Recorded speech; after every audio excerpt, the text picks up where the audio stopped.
Senate committee is taking evidence on the environmental breaches surrounding the Roe Highway debacle unfolding in the Beeliar wetlands.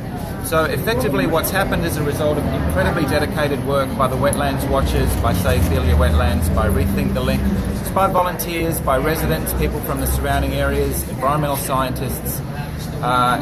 They've basically been documenting a horrific sequence of breaches that basically started unfolding as soon as the Barnett government got earth-moving equipment onto the site.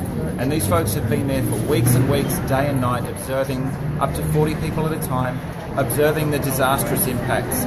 So these so-called stringent environmental conditions that they put on these projects to try and reassure people that the environment will be protected, as it turns out they're not worth the paper they are printed on. Now we've heard really devastating evidence this morning to the effect that they're flagrantly in breach of the conditions that were designed to protect cockatoos, to protect endangered bandicoots, to protect the bushland, and to protect public health.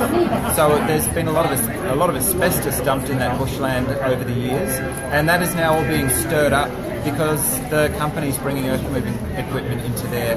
They're not using water trucks, and they're way outside the guidelines that we set on them. So we believe effectively that means the project is proceeding illegally. They are breaking the law effectively every day. The contractors and subcontractors are breaking the law. I was on site yesterday.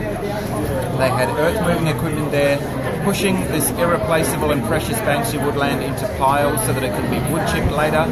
And they had no water trucks on site. There was dust going all over the place. And it's their own contractors who are breathing this shit into their lungs and potentially at risk of exposure to asbestos fibres. So what happens now is that we're about to hear from the Commonwealth Government Environment Department compliance officials. They've flown into Perth this morning to give evidence. I'm expecting them to say it's all peachy, there's nothing to see here, there's nothing going wrong. But of course we've just heard evidence from witnesses and from people who've put in hundreds of hours on site that things are going badly wrong on site. This project should be stopped in its tracks. There should be absolutely no more clearing, at least up until the election, so that the Western Australian public can have a say. I want to thank and congratulate everybody who's led to this outcome that got the Senate inquiry here into Perth. If you're listening in on aph.gov.au/live, the committee is broadcasting the audio from the hearings, and these are public hearings. You can come down to Irwin Street in Perth and actually see Parliament in action if you can be bothered. But if you're more interested in a serious show of strength, at 1:00 p.m. on Sunday, King Square in Fremantle, we're going to put 5,000 people into the centre of Fremantle, so the Barnett government is under no illusion. This project must be stopped.